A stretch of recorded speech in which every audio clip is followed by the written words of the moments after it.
Hey guys, today I'm going to do a video discussing the stimulus check status number 2. I'm going to give you the breakdown between what the Democrats and the Republicans are talking about and what to expect in the next couple of weeks. Let's get to it. With both Democrats and Republicans calling for a second round of stimulus checks in their coronavirus relief plans, it's likely that another economic impact payment will be agreed upon very soon. The only problem is if they don't come up with some agreement, Congress is set to go on another vacation on August 7th, which is this Friday. They won't reconvene until after Labor Day unless Nancy Pelosi, Speaker of the House, and Senate Majority Leader Mitch McConnell shortens the vacation or calls for emergency meetings. The negotiations are going very poorly as of now, with still no agreement in place. Friday is the deadline before Congress goes on recess, and they might reach a deal by then. However, don't get your hopes up. According to House Majority Leader Steny Hoyer, the House would remain in session until a deal on a bill is reached. Some people think members won't come up with a plan and will go home and see how their constituents feel about this new and second round of relief. For some people who are in good financial state, all this is just extra income for you. However, for others who are struggling financially, this extra help can mean a lot. For those who qualify, these checks are much needed. Unemployment remains at an all-time high, and the additional $600 unemployment benefits expired at the end of July. Many Americans are wondering how they will pay their bills, and several financial institutions are extending their financial assistance to help consumers who are struggling to make ends meet. Many Americans are stuck in miles-long food lines, close to eviction, jobless, financially ruined, or even ill. According to a memo from the Senate Finance Committee released on the heels of last week's proposal, the qualifications to receive another stimulus check mirror what was passed back in March under the CARES Act. Here's who would qualify. Individuals earning a gross adjusted income up to $75,000 per year in 2019 or 2018, depending on their latest tax return filed, would receive the full $1,200. From there, the checks would be reduced by $5 for every $100 in income, phasing out completely at $99,000 of income.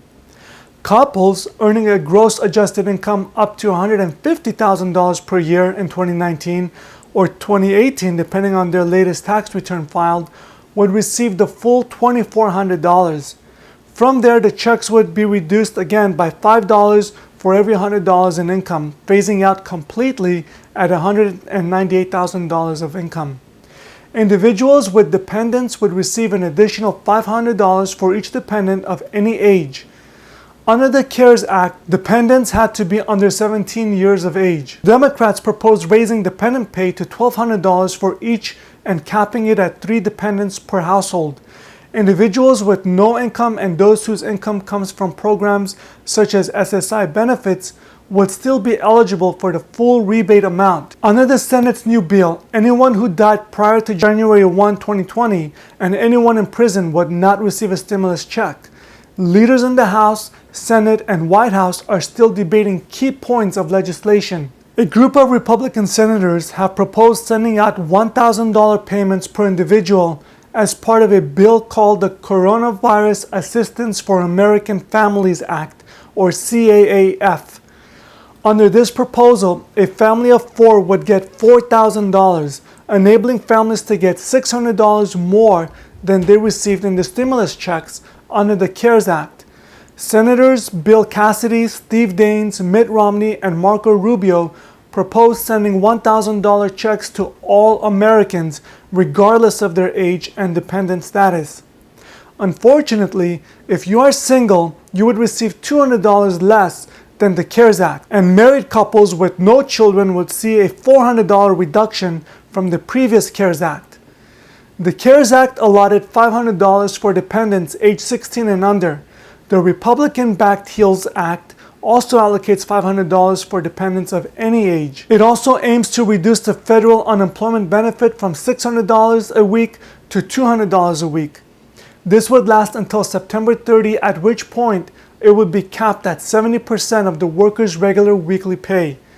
The Democrats-backed HEROES Act suggests $1,200 for a maximum of 3 dependents, while the CAAF Act allocates $1,000 to every American. As you can see, there's a lot of plans to work on and agree to. That's why there's a lot of negotiations going back and forth. All this while some Americans are suffering. Even if the bill is passed and becomes law, the checks won't go out until another 2 to 3 weeks. So hang on tight and let's see what happens until Friday, August 7. I will keep you posted. Thanks for watching and please subscribe to my channel and don't forget to smash that like button.